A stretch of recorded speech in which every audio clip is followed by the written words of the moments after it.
Hey guys, so a few days ago I went to the theater and caught up on a couple new films that I hadn't seen yet. The first being the new Disneynature documentary, Born in China. I've seen only a couple of the most recent Disney Nature films that have been released theatrically, which were Bears and Monkey Kingdom, which I believe I still have reviews up on YouTube for. I enjoyed both of those for the most part.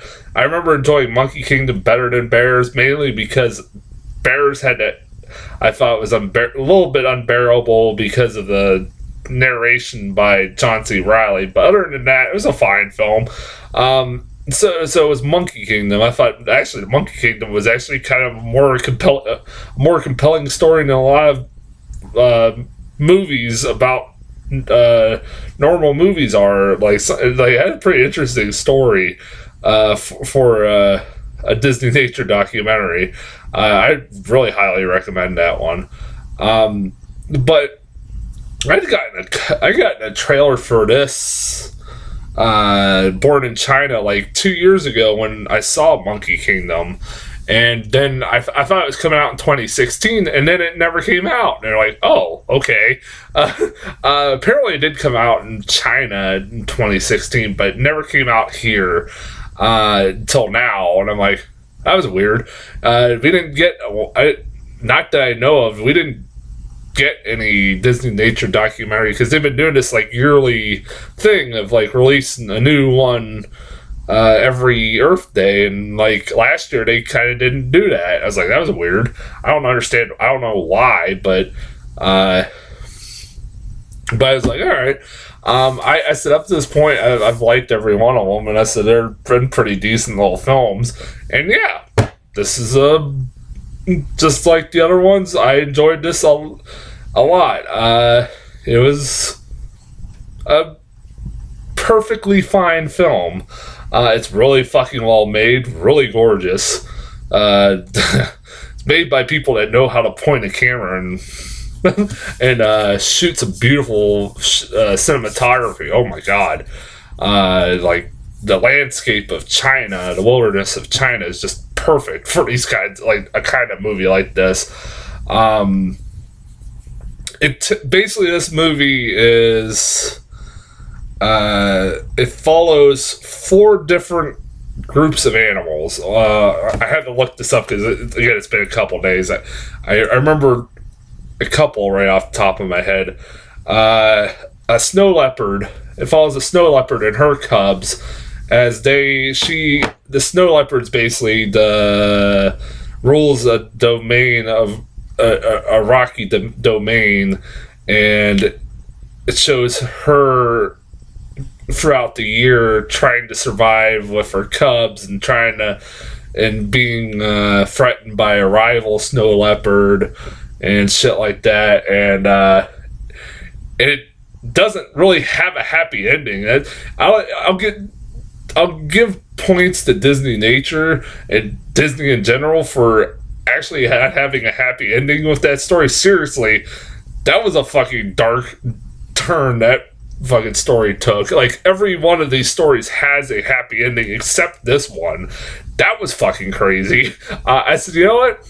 Bravo, Disney. You know, not all real life nature has happy endings like Disney wants you to believe in their animated films and stuff. I liked at the beginning of this documentary, before I get any further, they showed like how Disney has took a lot of inspiration from nature, and that's why they're doing these films. Like a lot of their animated films have took a lot of inspiration from them, and it's awesome. I say it is true. Like they've done Lion King, Tarzan, trying to think, Brother Bear, like a bunch of movies. They showed like a lot of movies that they've took an inspiration from nature.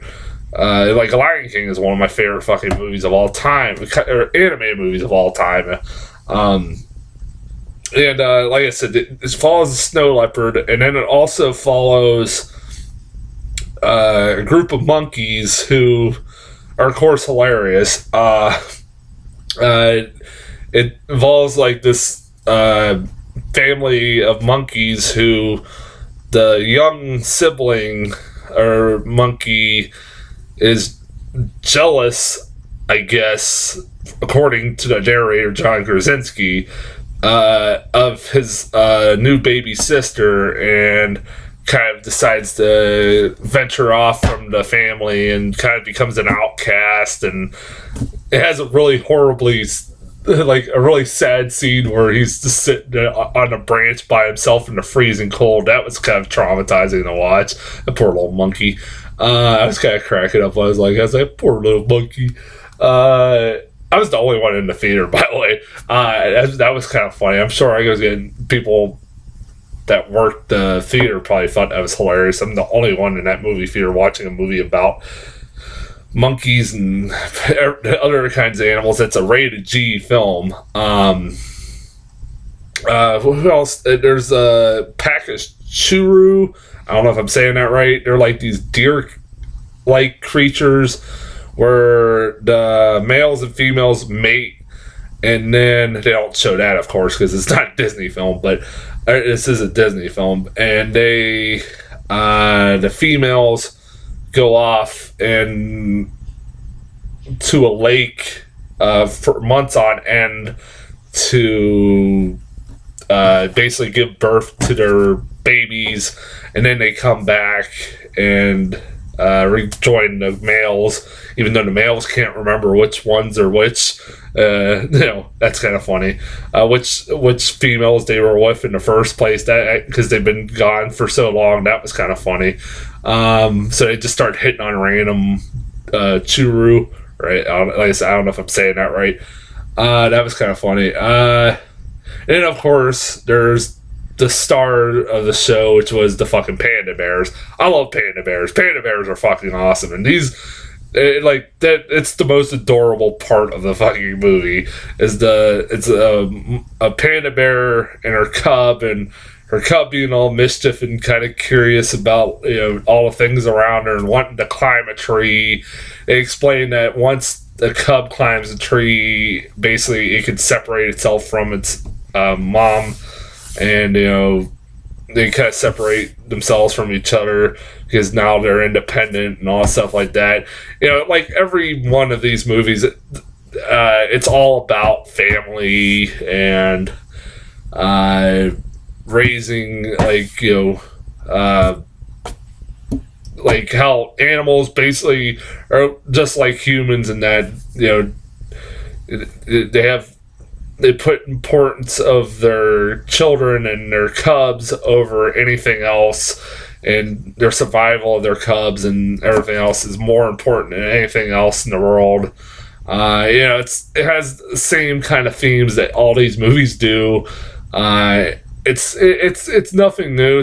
It's perfectly fine. If you liked any of these movies, you'll like this. It's really well made. It's really well shot. Stories were fine. Like, they spend enough time between stories. They kind of got an interesting narrative for each one. Mainly, I would probably say the two that were the most interesting were the snow leopard and the panda bear, because I just love the fucking panda bear. But snow leopard actually was the kind of the most interesting. Like I said, it took the darkest of turns at the end of that movie. Man,